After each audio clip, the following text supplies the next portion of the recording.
Do you know that traditionally we see people exhuming graves, exhuming bodies day and night? But you know that that exhumation is not supposed to have been done, or is not supposed to take place without a court order. The replacement of the body. Yes, if you are exhuming and transferring the body to be reburied in another place, you need to have you need to have permission from the But court. I think but people do it traditionally. I think people are following the traditional way. Yes, but even when you're following that tradition, the law guides those traditions. My name is Openy Samuel. I'm a lawyer by profession. I'm an advocate of the High Court and all courts subordinate. By court subordinate, I can appear in the court martial. I can appear in any court except courts that are restricted. Yeah, I'm pleased to be here. It's my pleasure that you're here. Thank you. Yeah, actually today I want to start by explaining the reason as to why I invited you on this channel. Yeah, you know, Asla Day is not only a self-satisfaction channel whereby I do things that please me, but it's a platform for everyone so that they share the inside story of something, as long as the professionalism is concerned. And you're doing an amazing work. Yeah, thank you. You're doing an amazing work. I follow your channel. I follow you on TikTok. I follow you. I subscribe to your YouTube channel as well. Thank you so much. Yeah, which language would you love to discuss? Well, we're okay. One language actually, okay. So we can have a mixed kind of discussion, really. Yeah, actually, as long as the law is concerned, actually want to check. Yes. The legal insight and public education. What I called you here is all about education and other things to inspire the people outside there. Yeah. Someone might be asking what are some of the most common legal misconceptions that people have, and how can they protect themselves from the potential legal issues. So they might be battling with that question, and when we have Mr. Openy here, that can really answer that question. Well, the biggest misconception is ignorance. Though we have, as a country, a lot of laws that have been passed, laws that govern society, laws that govern conduct of people.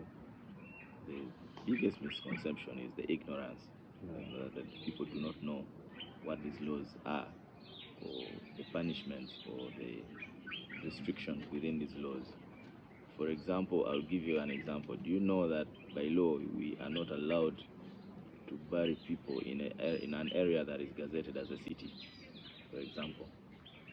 By law?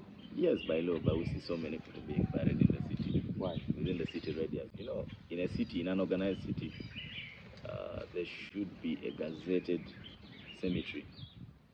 And Gulu City has a gazetted cemetery as well. If you go to Kampala, you do not bury anywhere except in the gazetted cemetery. If you go to other cities, for you have traveled, I know. Yeah, I've traveled, but I never knew about that. So it's really about the ignorance. For example, by law, you're also not allowed to begin building any building without a plan.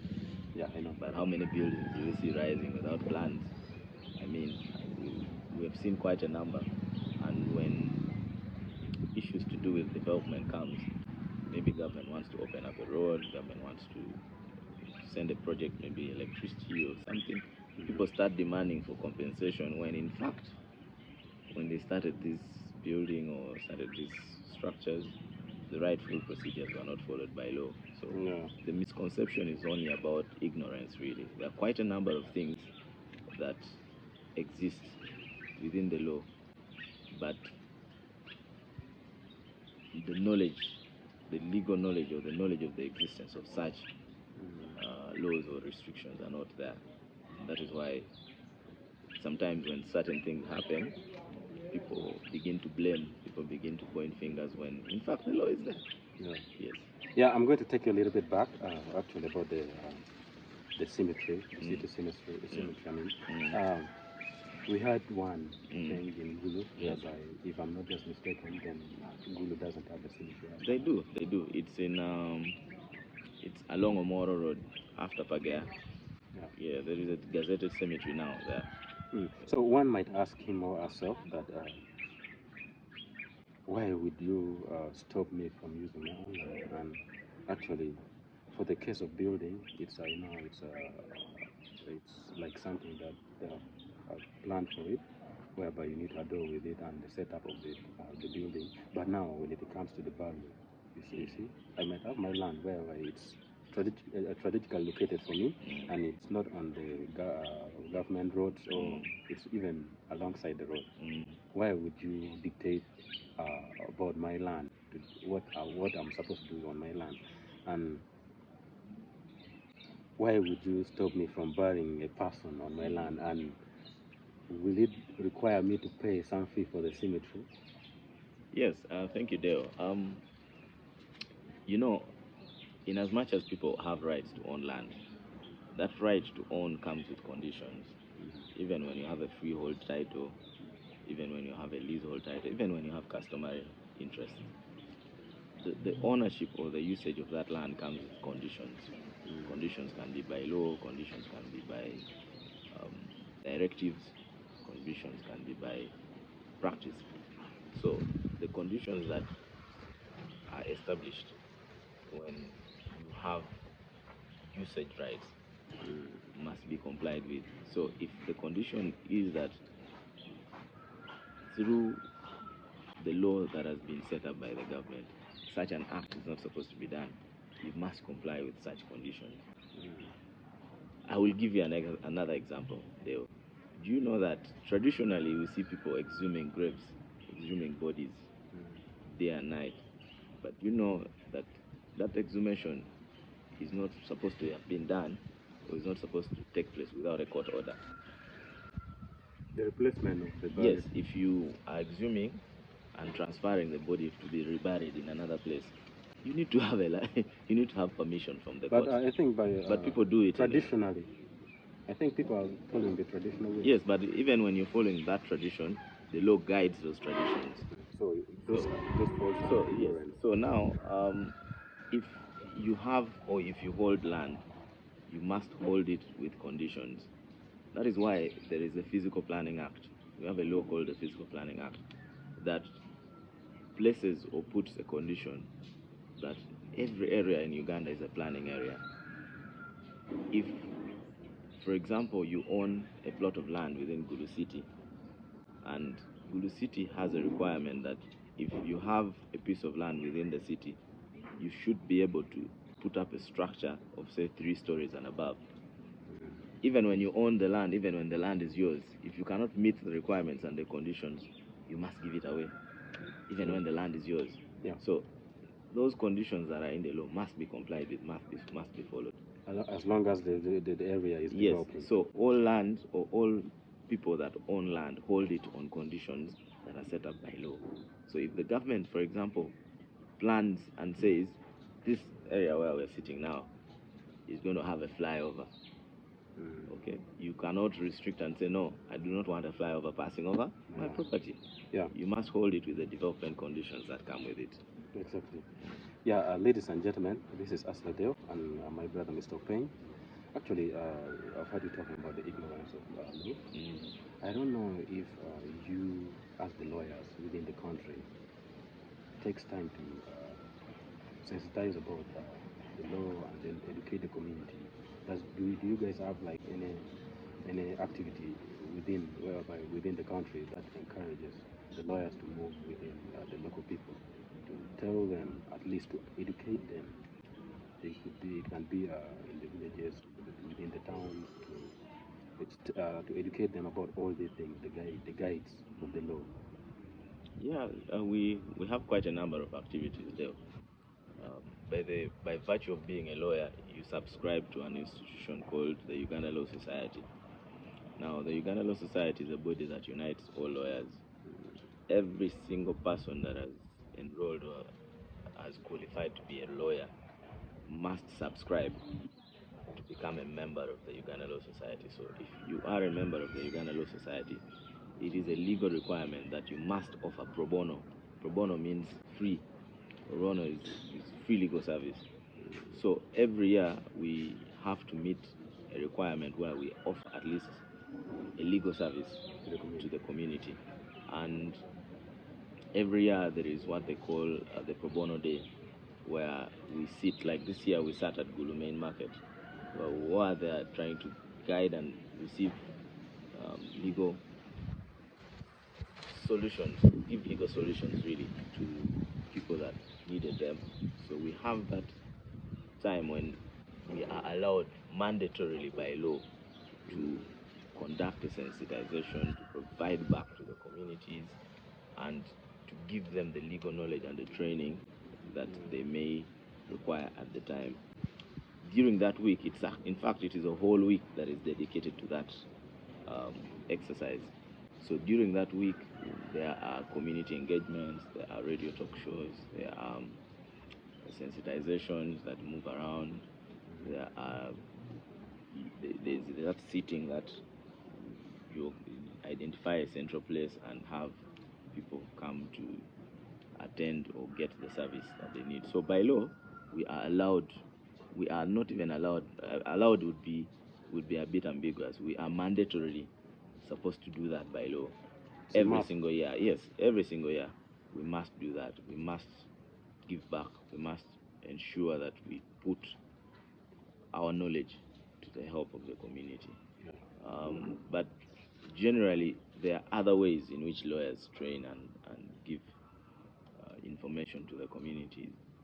If you go to places where there is, for example, a desk or a legal aid desk, like in Gulu, we have the Uganda Law Society Legal Aid Project Office that provides sensitization, consultations, and free representation to litigants, to members of the public. So if you go to a region that has such an office, you'll always find a dedicated advocate there to represent. And the requirement is that for every person that goes to that office, if the project advocate at the office is of the opinion that such a case can be handled by an external lawyer, they will forward that file to you, and you will represent that person at no cost. Only that sometimes the person will be required to pay something that facilitate, maybe if there is a notice to be served or something. But the representation is entirely free of charge. You do not mandatorily pay the legal fees that is paid to every lawyer at the time of handling the case. So as lawyers, we have those obligations given to us by the law and given to us by practice. And of course, anytime you can meet a person and provide free legal service. Legal business is like when for example I visit you and you have like a hotel and you give me food and I don't pay for it, you will not find it a problem, and you would have welcomed me as a friend. So when I meet a person and I give legal advice, it's like me giving free food to the person and paid for food. So actually, for the audience that are watching us, actually, the reason as to why we chose this topic and to invite Mr. Openy, Samuel, there's a lot of Ugandans. Let me talk about the citizens who might be there and they don't know the law. We are governed by the law. We live under the law. Actually, I want to ask you this. It's a broad question, and if you take it as a confidential question, you don't want to talk about it, I will respect that line. It's all about respecting your line. What set your law firm apart, or what set lawyers apart? Well, thank you, Dale. You see, by law we are not supposed to praise ourselves. By law we are not supposed to. It's a whole law that has been set up, the Advocates Professional Conduct Regulations. But distinguishingly, you can always identify or see individuals that outperform others. So I'll talk generally as what sets other lawyers apart. I'll talk generally. That's why I said it's a broad question. Yes. There are a number of things that sets lawyers apart. If there's a common phrase that says a good lawyer knows the law, but a better lawyer knows the law and the judge. Yeah, but first of all, a lawyer that gives you time, a lawyer that is there to listen to you, a lawyer that will provide a solution, because every client that moves in or comes to you is looking for that solution, is looking for that remedy that they are facing and they need to go away. So the one that will give you the solution, the one that will give you the remedy is the lawyer that you should go to. It doesn't matter the age, it doesn't matter the years of practice, it doesn't matter how long the person has been a lawyer. It does not even matter the kind of car the guy drives or the kind of suit he's wearing. What matters is the solution. And then the lawyer who is result-oriented, they may have the solution, but the results, are you result-oriented enough to push and get the solution out for your client? You may have the solution, yes, but you have that extra zeal to push and get that which your client deserves. And I want to clarify this. The times of the lawyer being in court and arguing are soon fading away. The law is evolving to the space where the lawyer that clients look for is the problem solver, the one that will reduce on your expenses, the one that will cut down your costs, the one that will give you the best deal in every situation. You may have the worst problem, but can you deliver? Can you provide a solution? Oftentimes people ask me or ask other lawyers the tricky question that we always try to answer, that if I come to you and I tell you that I've killed someone or I've committed a crime, can you still represent me? I wanted to ask. Well, as a lawyer, your primary obligation is to find a solution to your client's problems. If the solution is to negotiate a deal and get a plea bargain for your client, if the case is to go for hearing and your client is to get maybe 100, okay, 100 may be a bit off, but maybe it's to get life imprisonment, or maybe if your client is to get maybe 50 years imprisonment, and in the negotiations you're able to reduce it to maybe 18 years, you've done the job. It does not mean that you've provided the solution to the problem to your client. You've also helped both the family that is grieving and the client to get a solution. So yes, I will answer that question. I can represent. Because there are other people outside. Actually, I've seen it and heard it. Yes. Actually, you can see that this case, you might not win it, and then the lawyer can tell you, you must come and then we talk. There's a solution. I don't know if the solution is the one that you have talked about, because of course you as Mr. Feng, you will not let your client be in the losing part, no? Yes, definitely. Definitely. You have to get a solution, a solution that will favor both your integrity and the client. You see, the law is unique in the sense that even if when you're charged with a criminal offense, you are presumed innocent until you're proven guilty. I will tell you the story. There are cases that you handle, and in the process of handling, you find probably the investigation was poorly done by the police officers. You'll find that there is a gap, there is a loophole in the investigations, there's a loophole in the case. Sometimes the witnesses do not want to come to court. So as a lawyer, your role is to ensure that you identify those loopholes and get the solution your client deserves. We pray, lawyers pray. We're not evil, we pray. Are you Anglican or? I'm Catholic. Okay. I'm Catholic. Praise God. Yeah, actually, when it comes to relationship and advice with your client, okay, some of the people are so much afraid to come to lawyers and then approach them. What's the best way someone to prepare for the consultation? Does it need any document or writing any requisition to approach you guys? Well, the first preparation is money. Yes, the first preparation is money. Yeah. By law, every consultation you make with a lawyer, if it is a legal consultation, you're supposed to be billed per hour of the time you sit in the lawyer's office to get consultation. there is a requirement that they should pay you for the consultation that they're making at the office. Exactly.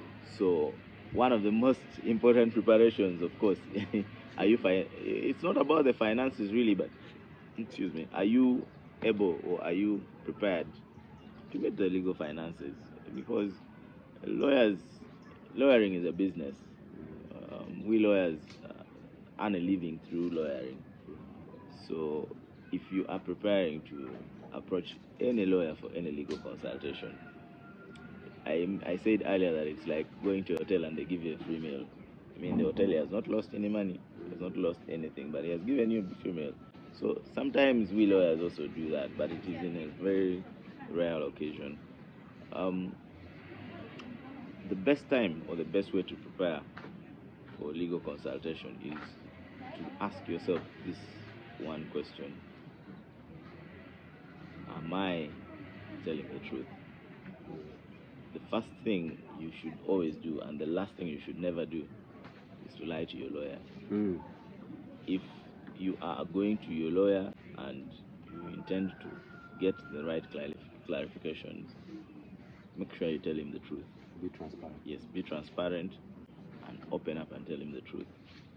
Most times why clients fear telling the truth is because probably they think that when they tell the lawyer the truth, the lawyer will give out the information, yes, and discard it out. But as lawyers, we are supposed to treat every discussion with our clients with the maximum confidentiality it deserves.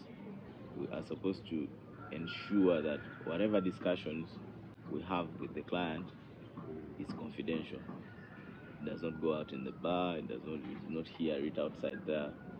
It remains with you and you die with it. I feel like you guys are like pastors keeping love secret. We are like priests when they confess to us. And you know why that is the case? Because ours is a noble profession. And there are three professions in this world that are taken as a noble profession. Number one is a priest. Number two is a medical doctor. And number three is a lawyer. And that is why we are called counsel. Because our role and responsibility is to guide and counsel people. And by counseling, we are providing solutions. And solutions that will have an impact on the lives of the community, the lives of the people that we serve. So, as you are preparing to go and meet a lawyer and talk to a lawyer, open up and tell the lawyer the truth. Because out of the truth, the lawyer will find a solution. And the law always has a solution. For every wrong, there is always a remedy. For anything that happens, there is always a remedy. So there will always be a solution in the law. If the law has no solution, the law will create one. There's what they call judgment laws, where you go and they're trying out a legal concept for the first time. So after trying it out, it will become law. So if you are having any intentions of talking to a lawyer, tell the lawyer or open up and tell the lawyer the truth. Yeah. I don't know. I want to ask you this. It's based on your profession. I don't know what really. How did you make up your mind to be a lawyer? What really inspired you? Because there are other outside people there watching who are willing to become lawyers, or there are other people also watching us who are at school, at their university, wants to be a lawyer like you. And yeah. Well, for clarity, I did not from an early age want to be a lawyer. Yeah. I wanted to be an engineer. Like I still do. Like me, I wanted to be a doctor. You see, I still do want to be an engineer someday, by God's grace. Yeah. The lawyering part came in way later. It's a very sad story, but a bit motivational for me. It all started when I lost my father. My father had well, I can now talk about it proudly, but he was unfortunately taken away from us at a very young age. My father died when I was 12 years old. I was 14 actually. I was 14 years old when my father died. And the way in which his life was taken away was extremely unfair. Someone gave him something to drink and poison. Yeah. So it was extremely unfair, and it was actually his goal for me to be a scientist, to be an engineer. I mean, I felt very proud when I would sit in class, and so my goal then was to make sure that I push for his wishes to come true, for me to be a scientist, for me to be an engineer. But I reached senior four. When I reached senior four, because I come from a family of 7 children, and I'm the second born. So by the time 4 years later, of course, my mother was now a single mother. She had to take care of 7 children, pay school fees. Lucky enough, he left us in a home that was ours. So the only thing my mother had to do was look for school fees and feeding for us. Yeah. So by the time I reached senior 4, I applied to join the science class. I was actually admitted for sciences. I was admitted. I was given PEM, physics, economics, mathematics, stroke entrepreneurship. Yeah. Now, what shifted me was that when I was supposed to join senior 5 in 2011, I delayed home for about, I did not study the whole of first term. I reported 1 week to the end of first term, and I was supposed to sit exams after that. 1 week to exams, actually. So when I entered the science class, I saw on the notice for my first time, the lecturer, the teacher, the math teacher, it was a math lesson. He came and he was teaching pure mathematics. And because I had not attended most of the term, I mean, I was seeing like everything like magic.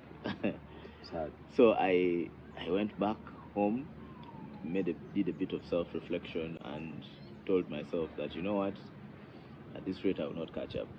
I sort of blame myself for not for giving up too soon, but I mean, it was inevitable.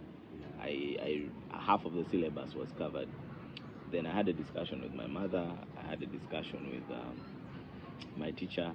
I had a teacher who was very close to me. I mean, he saw me grow up, so he was my teacher then. I had a discussion with him, and he advised that I should switch to the arts class, so that I get the papers that I needed, really. So I switched to the arts class. They gave me history, economics, geography, and divinity. Now, you struck with a submarine. No, but in our year we were still doing. We did not have the submarine. Yeah, we did not have that. I think we were the last year that had that, the old format, 2012. So I again went into the divinity class, and the teacher introduced the gospel according to Mark on the notice board. I'm like, what? How am I going to catch up with this? So I have a friend who is called, he's now working in Moroto, he's called Akena. So Akena tells me, man, even me, I attended these divinity classes, but I did not understand anything. Let us switch to entrepreneurship. So we switched to entrepreneurship. So that is how I ended up doing history, economics, and I structured to the entrepreneurship. But during that time, you never had any dream of becoming a lawyer? Well, I didn't at that time. In senior 5, I didn't. So in senior 6, I sat down and I said, now, okay, I am now doing this combination. What will I be? And for clarity there, I had never met any single lawyer in my life. The ones that I used to see on TV. The ones that physically, I'd never seen a lawyer in my entire life. I'd never known how they do, what they behave, what they do. So I sat down and asked myself, well, now that I'm doing this conversation, what am I going to do for myself? I had the option of choosing between IT and lawyering. So because of my past experiences, I sat down and I said, but the way my father died was so unfair. I think I do not need to see people go through that again. So I made the painful decision to become a lawyer, to go and study law. I applied and I was successfully admitted. So, and that is how I became a lawyer. Exactly. And I can tell you that from the time I joined, the first time I saw a lawyer, was when the lecturer entered my class. That is the how university, at the university. That's why I said, hey, this is how lawyers are.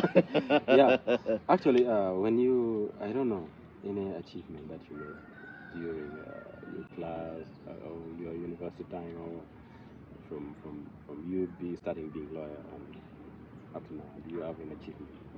Well, I was privileged though, and I am very proud to say this. Out of all my struggles and out of all the things that I've gone through in life, in June 2019, I graduated from the Law Development Center, and the story of my graduation is a story for another day. Yeah. But briefly, I did not want to attend that graduation. I was working in Gulu here. At that time, I joined a law firm called Ocharobia and Company Advocates. I was working as a legal assistant there. I was getting some good money. I was looking, I started getting some good money. So I did not want to attend the graduation, really.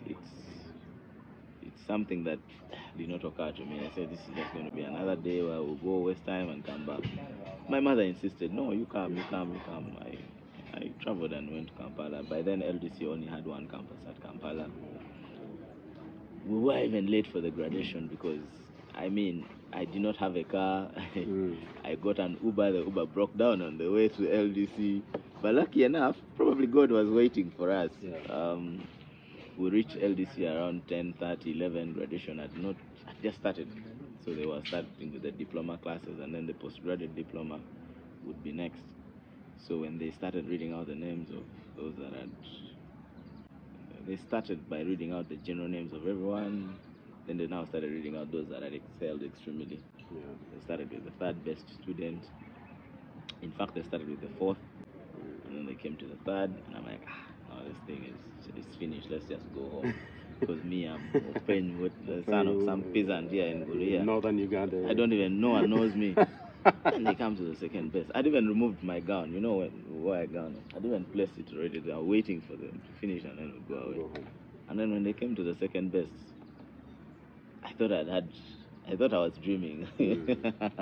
My name was read as the second best student in that year, 2017-18. I was gifted the Attorney General's Award. I have it somewhere in my office. Yeah, and rushing to put my gown. If you've never seen me cry, I always tell people I cried that day. If you've never seen me cry, yeah, my mother came from a tent somewhere. We came, hugged each other in the middle. For those who are there, I can attest to that. And it was a momentous day. I felt overjoyed that a son of a peasant from yeah. I just want to say congratulations to that award, even though it's now late. Yeah, thank you. And from then on, my life has not been the same, really. That moment changed my life. I took things a bit more serious. I said, if I'm recognized as this, then I don't need to backslide. I don't need to ashame those that saw me as worthy.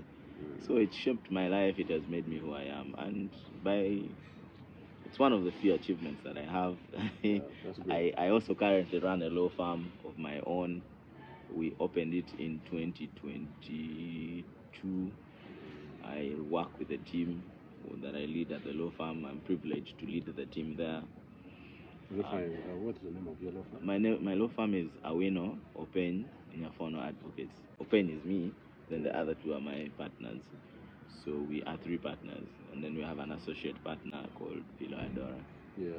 So it's one of those things that I have achieved in my lifetime, really. And of course, as a young man, there are other things that you. Yeah, actually, ladies and gentlemen, this is Asladeo.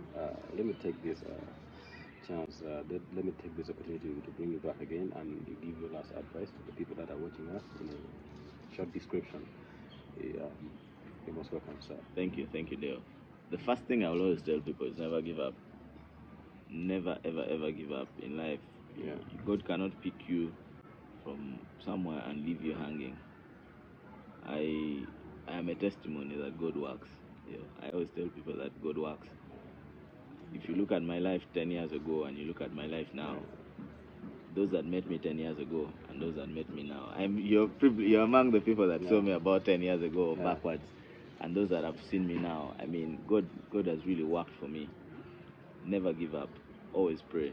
Always believe that one day things will change. One day something will work out. In all the struggles I have gone through, I've managed to do things for myself. I'm not complaining. If I want something, I can get it. I can get it. If you're a little bit stable now. I am not a little bit stable though. I don't want to brag. I'm not a little bit stable. I am stable. You're stable. What you have is it's enough for anyone to live. Ladies and gentlemen, as Mr. Openy Samuel. Thank you. Thank you, Dave.